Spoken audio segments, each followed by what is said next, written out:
সঙ্গে কিন্তু এখানে এই রায় এই এই সব আওয়ামী লীগের অংশগ্রহণ করা না করা খুবই যুক্ত একটি ব্যাপার। ভাই যেমন খুব সরলভাবে বললেন যে এটা না হলে এটা হতে পারে, এটা না হলে এটা হতে পারে, আসল কথাটি উনি বললেন না যে সরকার কি চায়। সরকারি যেই বন্দোবস্ত আমরা দেখতে পাচ্ছি তাতে কি আসলে নির্বাচনটি এত নিরপেক্ষভাবে অবাধ হবে? যদিও তাদের যে প্রবণতার এক নম্বর প্রবণতা যে মুক্তিযুদ্ধের সপক্ষের শক্তিকে এই নির্বাচন থেকে যে কোনোভাবে হোক দূরে রাখা, মাইনাস করে দেবার যে চেষ্টাটি আমরা দেখতে পাচ্ছি, সেইটা অবশ্যই আমাদের আলোচনায় আনতে হবে। আওয়ামী লীগ, জাতীয় পার্টি, 14 দল, সিপিবি সহ প্রধান যে 4টি বাম দল, যারা 72-এর সংবিধানের মূল স্তম্ভগুলো সংবিধান সংস্কার থেকে বাদ যাওয়ার কারণে আলোচনা টেবিল থেকে উঠে চলে গেছে এবং তাদেরকে ফেরত আনবার জন্য কিন্তু কোনো চেষ্টা করা হলো না। আমরা দেখলাম অন্য দলগুলোর তারা আসবে কি আসবে না এটা নিয়ে সরকার খুবই চিন্তিত, কিন্তু এই সমস্ত দল কি বলছে না বলছে তার নিয়ে খুব চিন্তিত নয়। এই বিমাতা সুলভ আচরণ আসলে কি ইঙ্গিত দেয়? কাজে এটা কি করে অন্তর্ভুক্তিমূলক নির্বাচন হয়?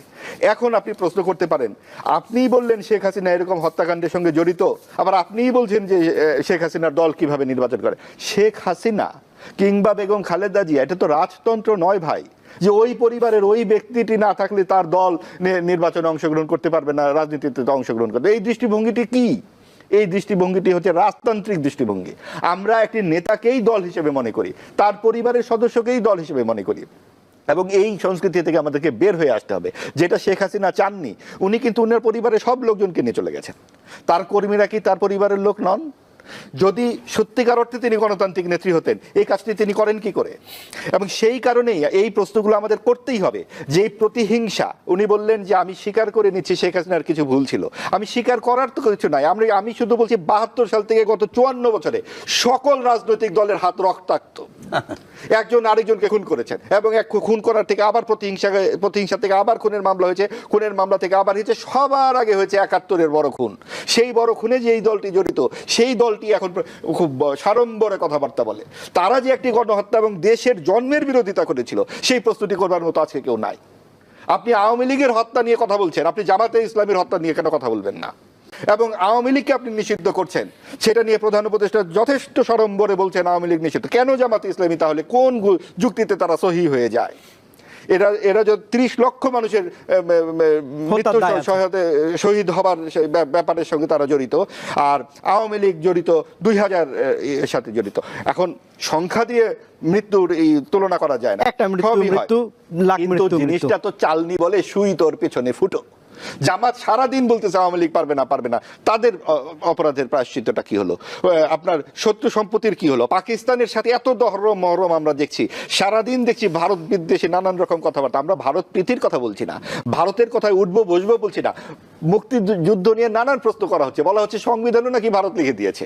সংবিধান যদি ভারতই লিখে দিবে তাহলে ভারত তো অঙ্গরাজ্যই বানিয়ে নিত, এবং ভারত কি করলো না করলো সেই দায়িত্ব মুক্তিযোদ্ধাদের উপরে দিলে চলবে না। মুক্তিযুদ্ধ কোনোভাবেই আওয়ামী লীগ বা শেখ হাসিনার দলীয় ব্যক্তিগত বা পৈতৃক সম্পত্তি নয়। এটা একটি জাতির আত্মপরিচয়, বাংলাদেশের হৃৎপিণ্ড, আত্মা। সেই আত্মা আমাদেরকে পার্থক্য করছে পাকিস্তানের সঙ্গে। আমাদের রাষ্ট্রের দৃষ্টিভঙ্গি কি? সেই দৃষ্টিভঙ্গি আমরা পেয়েছি 23 বছরে পাকিস্তানের বিরুদ্ধে যুদ্ধ এবং সংগ্রাম ও 9 মাসের রক্তক্ষয়ী যুদ্ধের মাধ্যমে। এই যে বাংলাদেশের দর্শন, যেটাকে আমরা বাংলাদেশ পন্থী রাজনীতি বলছি, সেই রাজনীতির মাটির উপর দাঁড়িয়ে যাতে সবাই আমরা এক টেবিলে বসে কথা বলতে পারি, ওই সমাজটি আমরা চাই। আমরা চাই না যে আপনি আপনার বাড়ির সামনে দিয়ে যাওয়ার সময় আমি জুতো হাতে যাব কারণ আপনি আমার রাজা। ওই জায়গা থেকে আমরা বের হয়ে আসবার জন্যই তো মুক্তিযুদ্ধ হয়েছিল। কিন্তু যারা ক্ষমতায় থাকেন তারা রাজা হয়ে যান এবং প্রজারা তখন জুতা হাতে সামনে দিয়ে হাঁটতে হয়। আওয়ামী লীগ যে লুণ্ঠন করেছে, ধারাবাহিক লুণ্ঠনের একটা পর্যায়ে গিয়ে ওখানে পড়েছে। প্রত্যেকটা ক্ষমতাসীন দল ভুলে যায় আমাদেরকে জবাবদিহি করতে হবে। আপনার মনে আছে 2006 সালে বিএনপি যখন তত্ত্বাবধায়ক রাজি হলো না, কি অবস্থাটা হলো 111-এ? কেন? তখন যদি পরপর 5 বছর পর পর নির্বাচনটি যথাসময়ে হতো তাহলে কি সমস্যা হতো? আজকে তত্ত্বাবধায়ক সরকারের এত কথাবার্তা হচ্ছে, সংবিধান সংস্করণ নিয়ে কথা হচ্ছে, সংস্কার নিয়ে। সংবিধান সংস্কার করলেই আর স্বৈরাচার আসবে না? স্বৈরাচার তো আপনার মগজে, আপনার মাথায়, আপনার রাজনীতিতে। আমরা কেন প্রশ্ন করছি না রাজনৈতিক দলগুলোকে আপনার ম্যানিফেস্টো কি, আপনি নির্বাচিত হলে কি করবেন?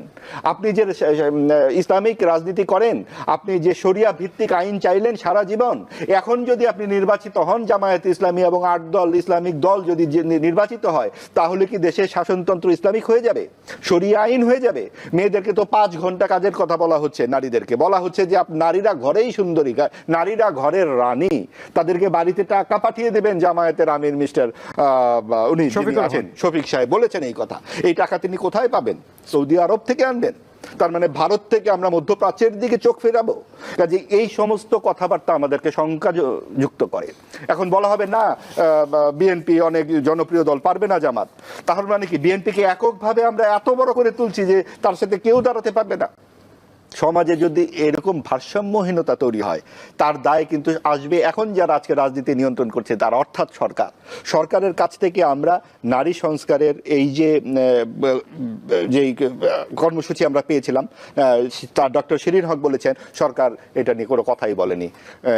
যিনি সরকার সংস্কার কমিশনের প্রধান ছিলেন, নারী সংস্কারের সাথে তার কথাও বলেনি তারা। এবং যে ভাষায়, যে ভঙ্গিমায় নারীদেরকে আক্রমণ করা হয়েছে, 24-এর যে আন্দোলন আপনি দেখুন, তাদের নেতৃত্বে কারা ছিল? নারীরা ছিল। এই রোকেয়া হলের ছাত্রীরা ছিল 14 জুলাই। তুমি কে, আমি কে, রাজাকার রাজাকার, কে বলেছে, কে বলেছে স্বৈরাচার স্বৈরাচার? ওই দ্বিতীয় দুটো লাইন কিন্তু আমরা আর শুনি না। তুমি কে, আমি কে, রাজাকার রাজাকারই শুনি। যে তরুণ প্রজন্ম রাজাকার হয়েছে, কেন রাজাকার হয়েছে? কারণ তার বিরোধিতা করলে শেখ হাসিনা তাকে বিএনপি জামাত বলেছেন। আজকে যখন আপনার বিরোধিতা করা হচ্ছে যারা ক্ষমতাবান তাদের, তখন বলা হচ্ছে আপনি স্বৈরাচারের দোষর, আপনি আওয়ামী দোষর। তার মানে কি একই তো সেই দৃষ্টিভঙ্গি। অর্থাৎ আপনি কোনো কর্তৃত্ববাদের বিরুদ্ধে কথা বলতে পারবেন না, কথা বললে আপনি কোনো একটা দোষর হবেন, সেটা এই আমলে ওই আমলেও। কাজে ওই জায়গা থেকে যদি আমরা উঠে না আসতে পারি, আমরা যদি প্রত্যেকের সমমর্যাদা নিশ্চিত করতে না পারি, আপনার 5 ভাই, 2 ভাই চুরি করেছে, আপনি কি আপনার পৈতৃক সম্পত্তি থেকে 2 ভাইকে বঞ্চিত করতে পারবেন? পারবেন না। তার জন্য শাস্তির ব্যবস্থা আছে। আওয়ামী লীগের যেই সমস্ত নেতা কর্মীরা পান্ডামির সঙ্গে যুক্ত, খুনের সঙ্গে জড়িত, তাদের আপনি শাস্তির ব্যবস্থা করেন, কিন্তু আপনি নির্বাচনে কেন আওয়ামী লীগকে, কোন যুক্তিতে আপনি নির্বাহী আদেশে আওয়ামী লীগকে বাদ দিচ্ছেন? এটা কি করে হয়?